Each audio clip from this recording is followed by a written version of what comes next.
Good morning, friends. This is Athar Prakash and you are watching Academy of Science and Arts by Athar Prakash sir के YouTube channel पर आप हैं। आपका बहुत बहुत स्वागत है academy of science and arts by Athar Prakash sir के यूट्यूब चैनल पर। आज हम चर्चा करेंगे सीटीटी दिसंबर 2022 के जो सीडीपी सेक्शन है चाइल्ड साइकोलॉजी एंड पेडागोजी, उसकी चर्चा करेंगे।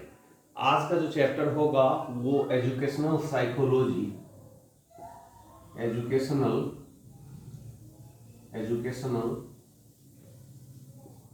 Psychology and learning. आज के इस चैप्टर में हम चर्चा करेंगे कि लर्निंग को कैसे एजुकेशनल साइकोलॉजी प्रभावित करता है, उसके बारे में चर्चा करेंगे। आप देख रहे हैं आज के इस एपिसोड के माध्यम से CTT December 2022 educational psychology and learning. दोस्तों आज जो है शिक्षा मनोविज्ञान और अधिगम के बारे में चर्चा करेंगे कि ये शिक्षा मनोविज्ञान और अधिगम क्या है, उसके बारे में चर्चा करेंगे। तो चलिए चलते हैं, आज के एपिसोड को आगे बढ़ाते हैं। हम समझेंगे ये जो एजुकेशनल साइकोलॉजी और लर्निंग है वो क्या है। जैसे आप जानते हैं स्किनर ने एक डिफिनेशन दिया है। स्किनर ने क्या कहा है? स्किनर ने जो इस एजुकेशनल साइकोलॉजी को, शिक्षा मनोविज्ञान को डिफाइन किया है। कैसे किया है उसको देखते हैं। उन्होंने कहा कि process of learning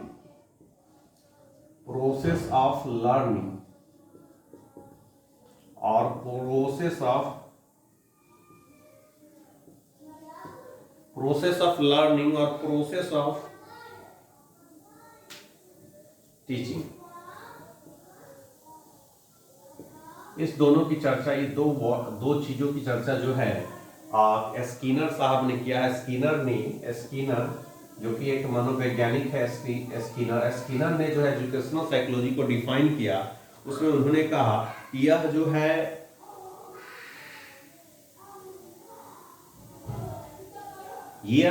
educational psychology एक साइकोलॉजी का एक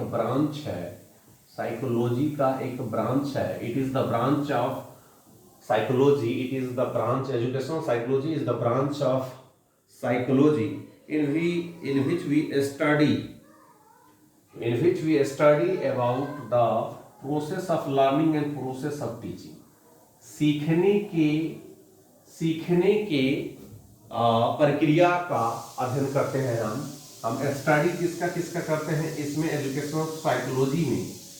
तो स्किनर साहब ने ये साफ कर दिया कि प्रोसेस ऑफ लर्निंग और प्रोसेस ऑफ टीचिंग का अध्ययन ही एजुकेशनल साइकोलॉजी कहलाता है। मतलब सीखने की प्रक्रिया क्या होगी, या पढ़ाने की, सीखने और सिखाने की प्रक्रिया क्या होगी, उसके अध्ययन को हम बोलेंगे एजुकेशनल साइकोलॉजी।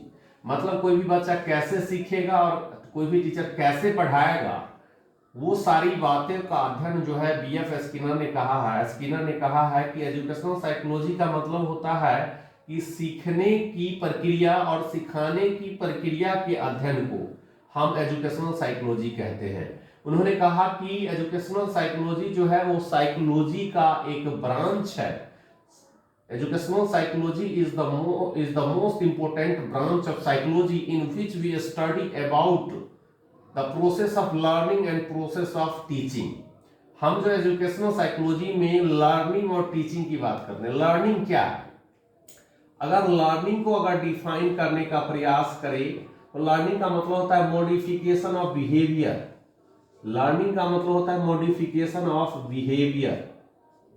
बिहेवियर। अगर किसी बच्चे में उसके व्यवहार में परिवर्तन होना ही लर्निंग है। किसमें लर्निंग हो रहा है? जिस बच्चे में व्यवहार में परिवर्तन हो रहा है, मॉडिफिकेशन इन बिहेवियर हो रहा है, तो उसे हम बोलेंगे लर्निंग। यहाँ पर लर्निंग मतलब लर्निंग का जो प्रक्रिया है या जो सिखाने का प्रक्रिया है, सीखने सिखाने का प्रक्रिया के अध्ययन को हम एजुकेशनल साइकोलॉजी कहेंगे। स्किनर साहब ने ऐसा कहा था। कुछ और भी जो है साइकोलॉजिस्ट है, उन्होंने डिफिनेशन दिया है कि ये है क्या। तो सब में शिक्षण और अधिगम की बात इन्होंने कहा है। हर में यही बात कहा गया है कि कैसे शिक्षण और अधिगम को जो है निर्धारित करता है। यह जो है एजुकेशनल साइकोलॉजी जो है शिक्षण और अधिगम को क्या करता है, प्रभावित करता है। और हम ये एजुकेशनल साइकोलॉजी का जो कुछ एम्स है, ऑब्जेक्टिव्स है, उसके बारे में चर्चा करेंगे। What are the aims of educational psychology, मतलब जो मनोवैज्ञानिक शिक्षा मनोविज्ञान का जो उद्देश्य क्या है। AIIMS of educational psychology. मेरे प्यारे दोस्तों, आप मेरे चैनल पर नए हैं तो मेरे चैनल को सब्सक्राइब करें। आज हम चर्चा कर रहे हैं एजुकेशनल साइकोलॉजी एंड लर्निंग की बात कर रहे हैं। एम्स ऑफ एजुकेशनल साइकोलॉजी मतलब शिक्षा मनोविज्ञान का उद्देश्य क्या है, आखिर में शिक्षा मनोविज्ञान क्यों पढ़ाया जाता है, आखिर एजुकेशनल साइकोलॉजी से क्वेश्चन सीटेट में क्यों पूछा जाता है, आपसे क्यों अपेक्षा की जाती है कि आपको आपके पास एजुकेशनल साइकोलॉजी का नॉलेज होना चाहिए, इसका ऑब्जेक्टिव्स क्या है, what are the objectives of educational psychology, इसको समझने का प्रयास करते हैं। सबसे पहले मैं बता दूं कि इसके एम्स और ऑब्जेक्टिव्स भी कई बार एग्जाम में पूछ दिए जाते हैं कि बताइए शिक्षा शास्त्र का जो है शिक्षा मनोविज्ञान का ऑब्जेक्टिव्स क्या है। तो पहला है शिक्षकों की सहायता करने के लिए, पहला है दोस्तों, पहला है टू हेल्प द टीचर्स। शिक्षकों की सहायता करने के लिए, शिक्षकों की सहायता करने के लिए पहला उद्देश्य है एजुकेशनल साइकोलॉजी का जो है शिक्षकों की सहायता करना। शिक्षकों की सहायता कैसे करता है ये एजुकेशनल साइकोलॉजी, इसको समझने का प्रयास करते हैं। हम सभी जानते हैं कि शिक्षा मनोविज्ञान का प्रमुख उद्देश्य जो है शिक्षकों को अपने कार्यों में मदद करना। शिक्षा जो अपने कार्य करते हैं, शिक्षक जो अपने कार्य करते हैं उसमें मदद करने का काम जो करता है, कौन करता है, एजुकेशनल साइकोलॉजी करता है। जैसा कि आप सभी जानते हैं कि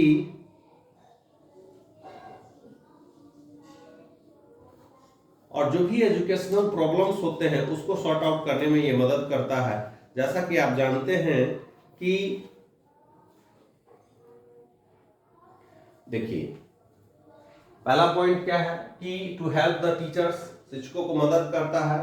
और ये दूसरा है ये उचित निर्देशन करता है, उचित जो है निर्देशन करता है, ये उचित जो है निर्देश करता है। मतलब ये कैसे पढ़ाना है, किसी बच्चों में क्या कमी है और उसे कैसे डील करना है उसको भी जो है ये क्या करता है, बताता है। मैंने कहा कि ये शिक्षकों की सहायता करता है, कैसे बच्चों को सहानुभूति पूर्वक आप पढ़ा सकते हैं, कैसे बच्चों को डील करते हैं ये शिक्षकों को बताता है। और कैसे कमजोरियों और सफलताओं को समझने में और उसके उपचार संबंधी सिफारिशों करने में शिक्षकों को शिक्षा बहुत मदद करता है। अगर कोई स्टूडेंट्स में बहुत सारे वीकनेस हैं या स्टूडेंट जो है बहुत ज्यादा फेल्यूर हो रहे हैं, असफल हो रहे हैं, तो कैसे उसे रेमेडियल टीचिंग दे करके उसे ठीक किया जा सके, ये जो है क्या करता है एजुकेशनल साइकोलॉजी के तहत किस बच्चों को कैसे ठीक किया जाए और बच्चों में क्या क्या कमी है उसे कैसे ट्रीटमेंट किया जाए, डायग्नोसिस करके कैसे उसे रेमेडियल टीचिंग जो है दिया जाए, उपचारात्मक शिक्षण दिया जाए, ये सारी सहायता करता है टीचर्स को बच्चों को समझने में और बच्चों को बैकग्राउंड को समझने में और उस बैकग्राउंड के हिसाब से उसे ट्रीट करने में ये सहायता करता है एजुकेशनल साइकोलॉजी। अगर एजुकेशनल साइकोलॉजी से क्या होता है, बच्चों के साइकोलॉजी को आप समझ सकते हैं और बच्चों के अंदर में जो कमियां हैं उस कमियों को आप दूर कर सकते हैं, या बच्चों में जो असफलताएं हैं, बच्चा असफल हो रहे हैं, किन वजहों से असफल हो रहे हैं, बच्चों में किस प्रकार की कमियां हैं, उन सारी कमियों को दूर करने का प्रयास जो है किसकी सहायता से कर सकते हैं, एजुकेशनल साइकोलॉजी यही सहायता करता है शिक्षकों के अंदर में जो है ये सारी चीजों जो है समझने में काफी मदद मिलता है। खास करके अगर देखा जाए तो एक पाठ्यक्रम बनाने में मदद करता है। ये एजुकेशनल साइकोलॉजी जो है क्या करता है, ये जो है सिलेबस बनाने में, कह सकते हैं सिलेबस बनाने में ये क्या करता है, मदद करता है। याद रखिएगा दोस्तों, ये जो है सबसे पहले शिक्षकों को सहायता करता है। एजुकेशनल साइकोलॉजी का उद्देश्य शिक्षकों को सहायता करना, जहां पर स्टूडेंट्स के वीकनेस हैं वो काहे असफल हो रहा है उसको दूर करने का प्रयास करना और रेमेडियल डायग्नोसिस करके कहाँ पर कमी है उसको रेमेडियल टीचिंग के माध्यम से दूर करने का प्रयास करने में मदद करता है एजुकेशनल साइकोलॉजी। अगर देखा जाए तो उचित निर्देशन करता है, डायरेक्शन का काम करता है, ये डायरेक्शन का काम करता है कि किस दिशा में जो है शिक्षा जानी चाहिए, शिक्षा जो है कैसे देना चाहिए, उसका डायरेक्शन जो है करता है। सिलेबस बनाने में मदद करता है, सिलेबस में मदद करता है, सिलेबस को बनाने में मदद करता है, कैसे सिलेबस को तैयार किया जाए। अब जो टीचिंग मेथड है, टीचिंग मेथड प्रोवाइड करता है। फोर्थ पॉइंट है टीचिंग मेथड जो है प्रोवाइड करता है कि किस बच्चे को, क्योंकि एक क्लास में अगर 40 बच्चे हैं, मेरे प्यारे दोस्तों गौर से देखिएगा, एक क्लास में अगर 40 बच्चे हैं तो 40 के 40 बच्चे 40 फैमिली से आए होंगे और सारे फैमिली का जो है बैकग्राउंड अलग अलग होगा। जरूरी नहीं है कि कोई बच्चे जो है आपके जो पढ़ाने का स्टाइल है उससे वो बच्चा जो है समझ जाए। 40 के 40 स्टूडेंट्स होते हैं, अलग अलग बैकग्राउंड के होते हैं और उसके लिए अलग अलग टीचिंग स्टाइल्स, टीचिंग मेथड्स का इस्तेमाल कर सकते हैं। कोई बच्चे होते हैं कि टॉप डाउन अप्रोच को फॉलो करते हैं, उसको समझ में आता है कुछ बच्चों को, या डाउन टू टॉप अप्रोच जो है वो समझ में आता है। कुछ बच्चों को इंडक्टिव मेथड समझ में आता है, कुछ बच्चों को डिडक्टिव मेथड समझ में आता है। तो कई सारे बच्चे हैं जो एग्जाम्पल से रूल को समझते हैं। तो ये एग्जाम्पल से रूल को समझते हैं, ये जो बच्चे होते हैं प्राइमरी लेवल के बच्चों में आप ऐसा कर सकते हैं, प्राइमरी लेवल के बच्चों में एग्जाम्पल टू रूल जा सकते हैं। लेकिन कुछ बच्चे जो होते हैं दोस्तों, कि कुछ बच्चे जो होते हैं वो रूल टू एग्जाम्पल की तरफ जाते हैं। तो ऐसे बच्चे होते हैं, ऐसे भी बच्चे होते हैं, कई सारे बच्चे होते हैं, कई सारे बैकग्राउंड के, किस ढंग से वो समझेंगे वो आपके ऊपर निर्भर करता है। इसीलिए टीचिंग मेथड्स प्रोवाइड करता है कि अलग अलग बैकग्राउंड के बच्चे, अलग अलग लैंग्वेज को जानने वाले बच्चे हैं, उससे आपको क्लास में जैसे जिस बैकग्राउंड के बच्चे हैं उसी लैंग्वेज में, उसी टीचिंग स्टाइल में उसे आप समझा देते हैं तो ज्यादा जो है लर्निंग आउटकम निकलेगा आपको आपके क्लास से। 40 के 40 बच्चों को जो एक ही मेथड से जो टीचर जा करके पढ़ा देते हैं ये सही नहीं है। एजुकेशनल साइकोलॉजी ये कहता है शिक्षक को कि आपको अलग अलग बैकग्राउंड के बच्चों को अलग अलग टीचिंग मेथड के जरिए उसे ट्रीट करना चाहिए। जरूरी नहीं कि आप एक टीचिंग मेथड यूज कर रहे हैं आप क्लास में तो डेफिनेटली उसी टीचिंग मेथड सारे बच्चे समझ पा रहे होंगे, ऐसा जरूरी नहीं है। लर्निंग आउटकम सारे बच्चों में नहीं हो रहा, हो सकता है 2-4% बच्चों में लर्निंग आउटकम हो रहा होगा, जो उसको जिस स्टाइल में पढ़ा रहे हैं, जिस मेथड से पढ़ा रहे हैं उस मेथड को और उसको अकोमोडेट कर रहा होगा। लेकिन बहुत सारे बच्चे होंगे जो आपके टीचिंग मेथड को अकोमोडेट नहीं, इसलिए अलग अलग प्रकार के बच्चों को अलग अलग ढंग के अलग अलग जो टीचिंग मेथड होता है उसके जरिए आपको पढ़ाना चाहिए। ये डायरेक्शन प्रदान करता है कि कैसे आपको पढ़ाना चाहिए। एजुकेशन साइकोलॉजी जो है वो डायरेक्शन प्रदान करता है और सिलेबस और करिकुलम बनाने में सहायता प्रदान करता है कि आप सिलेबस कैसे तैयार करें, इसको भी जो है, और बच्चों का जो वीकनेस पता करने में एजुकेशनल साइकोलॉजी जो है सपोर्ट करता है। जैसा कि आप जानते हैं कि अगर बच्चे क्यों असफल हो रहे हैं, आखिर में बच्चे का इंटरेस्ट क्यों नहीं है, बच्चे पढ़ क्यों नहीं पा रहे हैं, बच्चों को इंटरेस्टिंग क्यों नहीं लग रहा है, एजुकेशनल साइकोलॉजी की सहायता से आप टॉपिक को इंटरेस्टिंग बना सकते हैं। आखिर में बच्चे जो है क्यों नहीं सीख पा रहे हैं, इसलिए भी नहीं सीख पा रहे होंगे क्योंकि उसे जो है इंटरेस्टिंग बनाना मतलब जो है उसमें जो उन्हें मन लगे, एंजॉयमेंट मिले, है ना, सेटिस्फैक्शन मिले। ऐसा नहीं होता है कि बहुत सारे बच्चों में जो है सेटिस्फैक्शन ही नहीं मिलता है, जब पढ़ाई होता है वो सेटिस्फाइड नहीं रहते। कॉन्सेप्ट का भी नॉलेज, टीचर के पास कॉन्सेप्ट का भी नॉलेज होना जरूरी है। जितना ज्यादा कॉन्सेप्ट क्लियर होगा बच्चे उतने ज्यादा खुश होंगे। तो ये सब जो है रीजन है, ये सब जो है एम्स है एजुकेशनल साइकोलॉजी के। जैसे आप देखते हैं, और एजुकेशनल साइकोलॉजी का उद्देश्य होता है जो एडमिनिस्ट्रेटर होता है, जो प्रिंसिपल होता है स्कूल का, प्रिंसिपल होता है या डायरेक्टर होता है या टीचर्स होता है या ऑफिसर्स होते हैं, उनको मदद करने का काम करता है एजुकेशनल साइकोलॉजी। प्रिंसिपल, डायरेक्टर और भी बहुत सारे पदाधिकारी होते हैं, उसको जो है क्या करता है, मदद करता है ये एजुकेशनल साइकोलॉजी। और शिक्षार्थियों को जो है पर्सनल डेवलपमेंट या कह सकते हैं पर्सनालिटी डेवलपमेंट पर जो है जोर डालता है। पर्सनालिटी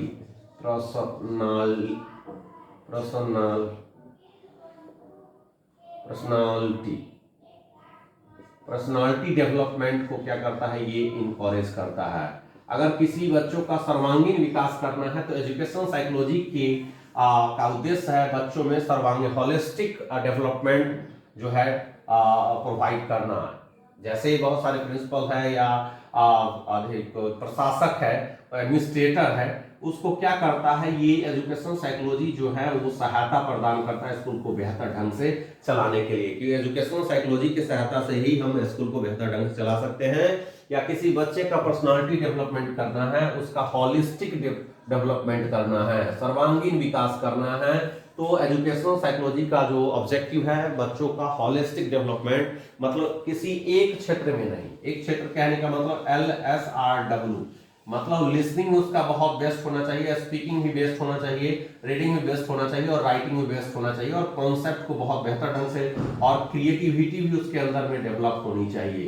तो ये इसका उद्देश्य होता है बच्चों में क्रिएटिविटी डेवलप करना, लिसनिंग, स्पीकिंग, रीडिंग और राइटिंग जो स्किल है उसको डेवलप करना, बच्चों के अंदर क्रिएटिविटी लाना, प्रैक्टिकल लाइफ से जोड़ करके सिखाना। ये एजुकेशनल साइकोलॉजी का उद्देश्य होता है कि क्लासरूम को जो है आपको प्रैक्टिकल लाइफ से जोड़ देना। ये आउटसाइड का जो वर्ल्ड है प्रैक्टिकल लाइफ से, जो क्लास जैसे क्लासरूम है, इसको जो भी चीज पढ़ा रहा है उसको प्रैक्टिकल लाइफ आपको जीवन में क्या चल रहा है उससे जोड़ देना, ये उद्देश्य होता है एजुकेशनल साइकोलॉजी का। एजुकेशनल साइकोलॉजी का और बहुत सारे उद्देश्य होते हैं।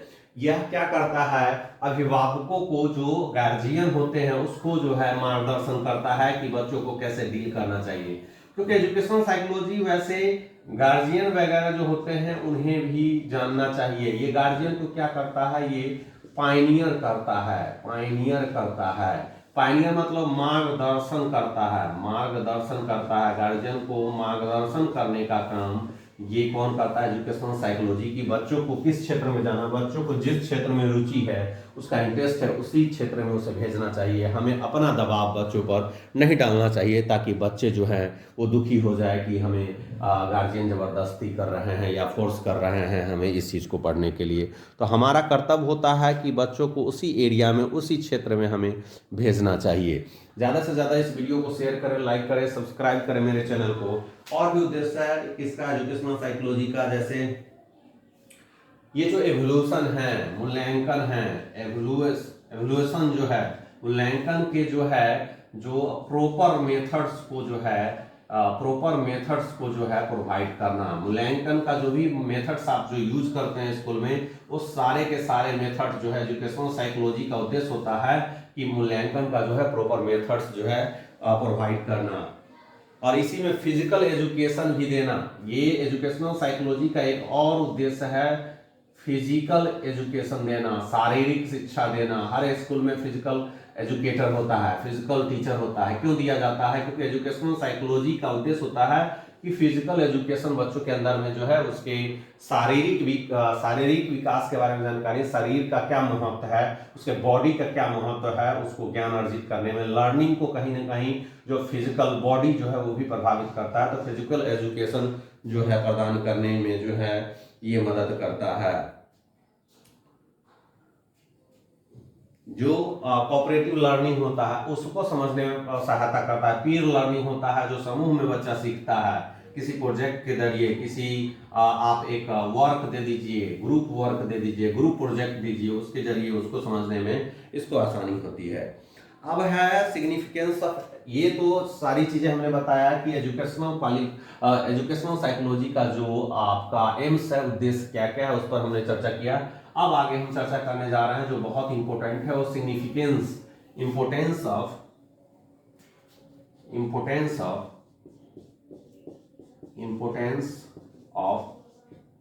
Educational psychology. क्या मेरा कहने का मतलब है कि जो शिक्षा मनोविज्ञान का महत्व क्या है हमारे डेली लाइफ में, शिक्षा मनोविज्ञान का महत्व क्या है, एक टीचिंग सेक्टर में, उसको हम लोग समझने का प्रयास करते हैं। ये वीडियो कैसा लग रहा है ज़रूर कमेंट करेंगे आप लोग, और लाइक करेंगे इस चैनल को, क्योंकि ये बहुत महत्वपूर्ण हो जाता है आपके लिए।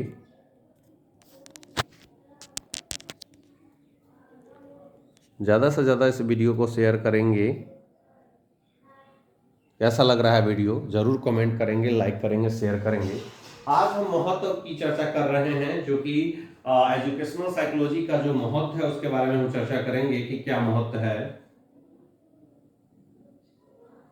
ये छात्र में बाल विकास की विभिन्न अवस्थाओं को, विशेषताओं को समझने में मदद करता है। जो स्टूडेंट है, कोई जो स्टूडेंट है, उसके स्टूडेंट्स के जो स्टेजेस होते हैं, उस स्टेजेस के जो विशेषताएं होते हैं, फीचर्स होते हैं, उस फीचर्स को समझने में क्या करता है, ये सहायता करता है एजुकेशनल साइकोलॉजी।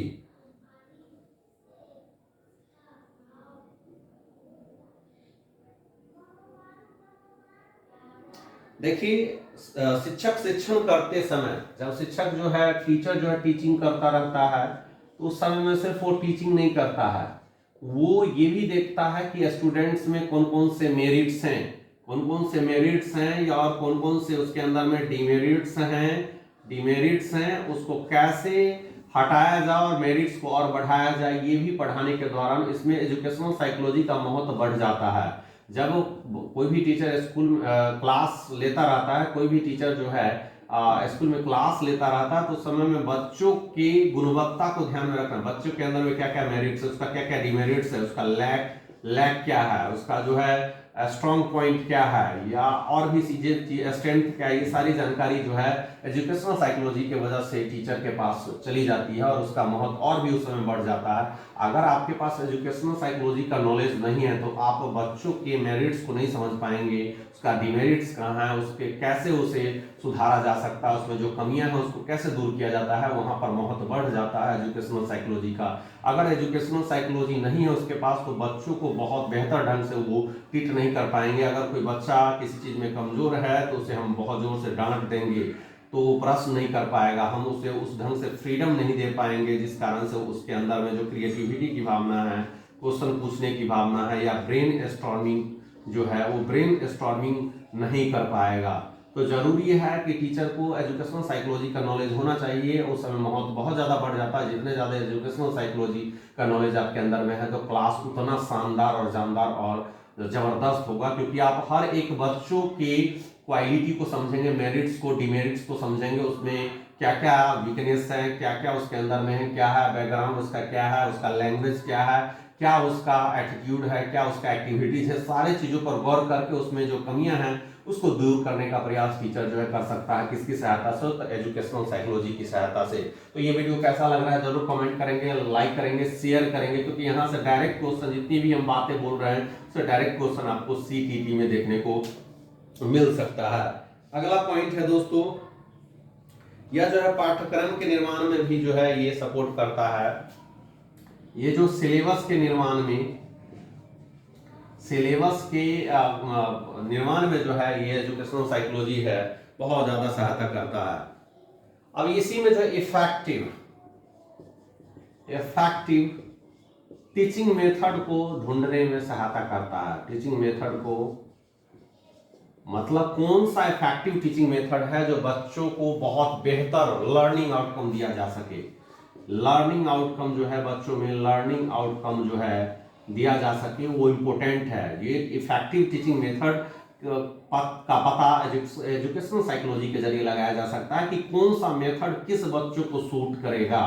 मतलब इतने सारे डिफरेंट क्लासेस हैं, डिफरेंट क्लासेस में डिफरेंट कैटेगरी के बच्चे हैं, डिफरेंट जो है बैकग्राउंड के बच्चे हैं, डिफरेंट सोसाइटी के डिफरेंट लैंग्वेज स्पीकिंग करने वाले बच्चे हैं, तो उसको कौन सा इफेक्टिव टीचिंग मेथड है जो सबसे ज्यादा उसे सूट करेगा, तो ज्यादा से ज्यादा उसका लर्निंग आउटकम देखने को मिल सकता है। तो ये भी जो है पहचान करने में, इफेक्टिव टीचिंग मेथड को पहचान करने में एजुकेशनल साइकोलॉजी जो है सपोर्ट करता है।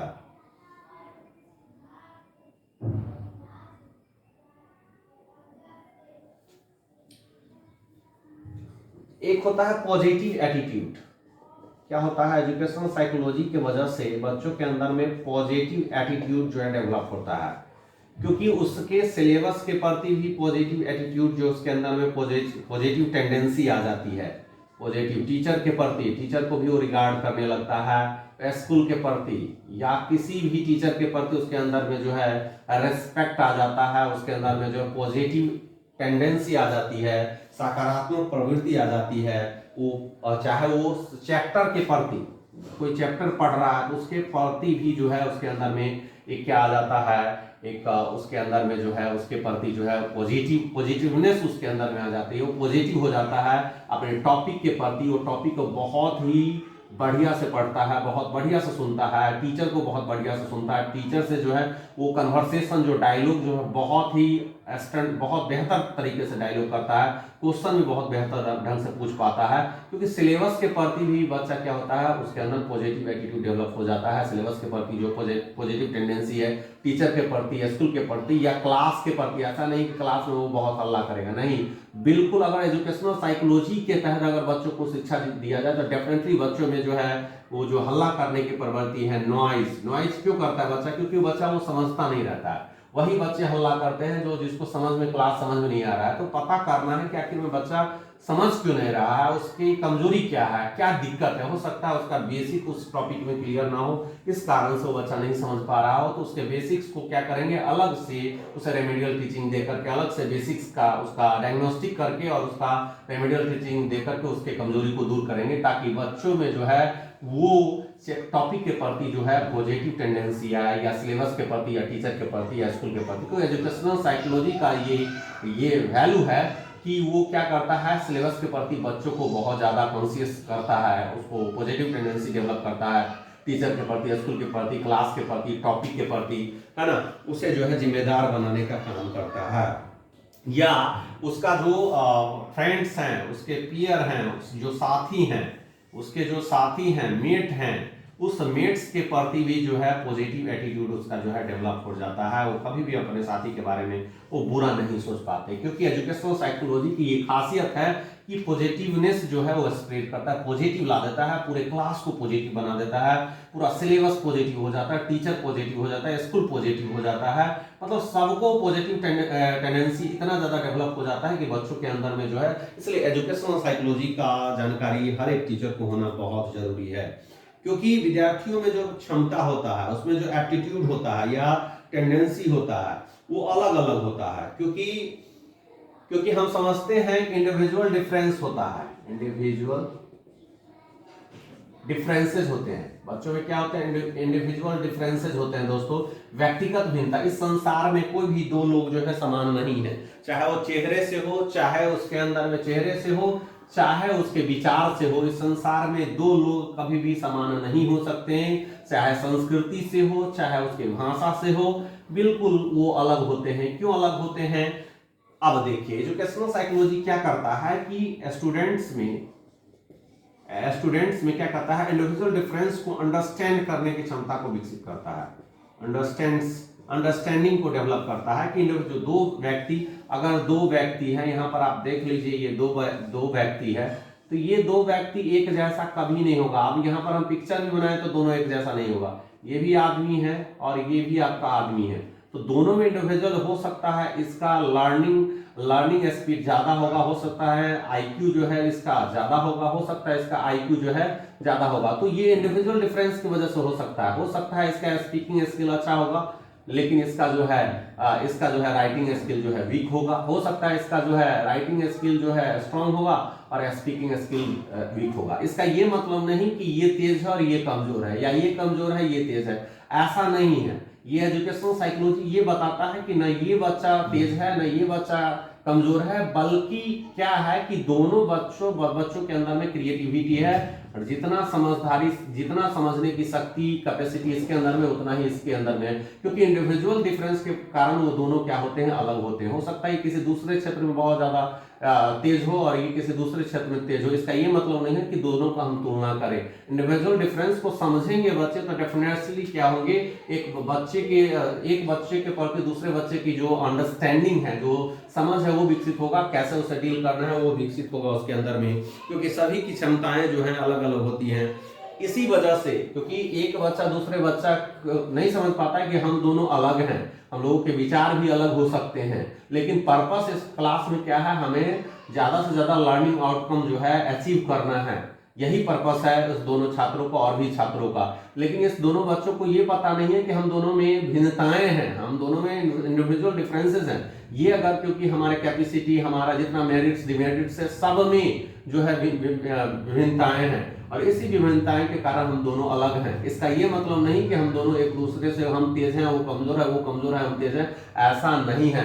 ये चीज समझने की सहायता करता है कौन, एजुकेशनल साइकोलॉजी के, क्योंकि इसी के वजह से दो क्लास में जो बच्चे थोड़ा सा पढ़ने में ठीक होते हैं, थोड़ा सा जो वीक होते हैं, उसके प्रति जो है आपस में दोनों बच्चों जो है ये करते रहते हैं, जिसके वजह से क्या होता है कि समस्याएं उत्पन्न हो जाती है क्लास में। इसीलिए बच्चों को क्या चाहिए कि जो इंडिविजुअल डिफरेंसेस है, संसार में कोई भी व्यक्ति दोनों एक जैसा नहीं हो सकता है, हर के पास अलग अलग ढंग का टैलेंट होता है, इसलिए हमें उनके टैलेंट को कदर करना चाहिए और बच्चों को समझाना चाहिए कि जो दोनों बच्चा होता है, बच्चे जो क्लास में होते हैं सब एक दूसरे से अलग हैं, एक जैसे नहीं हैं, बल्कि वो संस्कृति से भी अलग है, लैंग्वेज से भी अलग है, बैकग्राउंड से भी अलग है, लेकिन उसका उद्देश्य है एजुकेशन लेना, ज्यादा से ज्यादा लर्निंग आउटकम करना। इस वजह से दोनों को जो आप जो है निपटाया जा सकता है। जो इंडिविजुअल डिफरेंस को कम करने के लिए कौन सहायता करता है, तो एजुकेशनल साइकोलॉजी। जितना ज्यादा हम इंडिविजुअल डिफरेंस के बारे में समझाएंगे, बच्चे समझ जाएंगे, क्लास के सारे बच्चे समझ जाएंगे कि आखिर में समस्या क्या है, एक दूसरे बच्चे आपस में क्यों लड़ाई कर रहे हैं, उसके पीछे रीजन होता है इंडिविजुअल डिफरेंसेस। और एजुकेशनल साइकोलॉजी का एक बहुत ही महत्वपूर्ण टॉपिक होता है, इसको अगर बच्चों को समझा दिया जाए तो डेफिनेटली बच्चे आपस में लड़ाई नहीं करेंगे और क्लास को सही ढंग से जो है लीड किया जा सकता है और बहुत ढंग से डील किया जा सकता है। तो दोस्तों ये वीडियो कैसा लगा जरूर कमेंट करेंगे, लाइक करेंगे, शेयर करेंगे ज्यादा से ज्यादा इस वीडियो को। दोस्तों आप लोगों के सहयोग की जरूरत है। हम प्रयास कर रहे हैं कि सीटीटी दिसंबर 2022 से पहले कुछ और भी महत्वपूर्ण टॉपिक जो है एजुकेशन साइकोलॉजी से संबंधित डाल दें, ताकि आपको सहायता मिले एग्जाम में। जय हिंद, वंदे मातरम। जरूर सब्सक्राइब करेंगे, लाइक करेंगे, शेयर करेंगे। जय हिंद, वंदे मातरम। फिर मिलते हैं अगले एपिसोड में गाइस।